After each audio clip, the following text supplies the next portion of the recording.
While a petition for monthly stimulus checks continues to gain traction, that support isn't translating to pressure on members of Congress. Members of Congress have been pushing for monthly stimulus checks since last May, and a petition for recurring $2,000 payments is nearing its goal of 3 million signatures. However, the second and third round of stimulus checks caused a congressional brawl, and the recent bill for recurring payments hasn't gained support, signaling it's unlikely there'll be any more direct payments.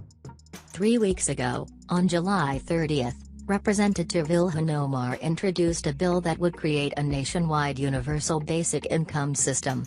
If passed, the legislation would create a 5-year guaranteed income pilot program that would send out payments of at least $50 on a bi-weekly, monthly or quarterly basis. The national program would then pay U.S. residents over the age of 18 at least $1,200 per month and child dependents half the amount adults receive.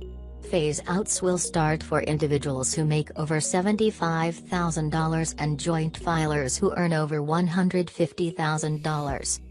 For legislators, Representatives Cori Buss, Dwight Evans, Jamil Bowman, and Pramila Jayapal, had signed on to the legislation as co-sponsors when Omar introduced it.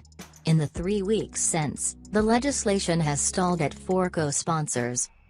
In January, 56 House Democrats signed on to a letter Omar authored pushing the Biden administration to back recurring payments. The letter said it would provide a long-term lifeline to struggling Americans during the pandemic. Omar used similar reasoning when introducing her guaranteed income bill. She said the recurring payments will ensure our economy is centered on the long-term prosperity of people in her home state of Minnesota and the entire country. Poverty is a choice. For too long we have prioritized endless growth while millions are homeless, hungry or without health care, Omar said in July.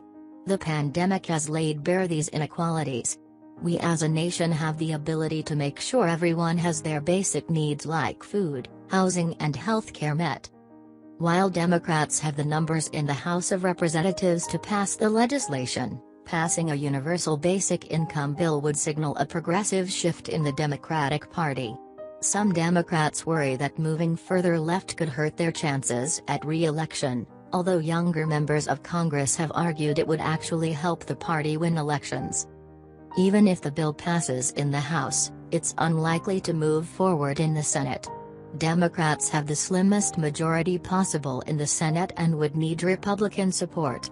Given the pushback seen in Congress to the second and third round of stimulus checks, it's difficult to see Republicans signing on to recurring monthly payments, especially with the introduction of the COVID vaccine and states reopening.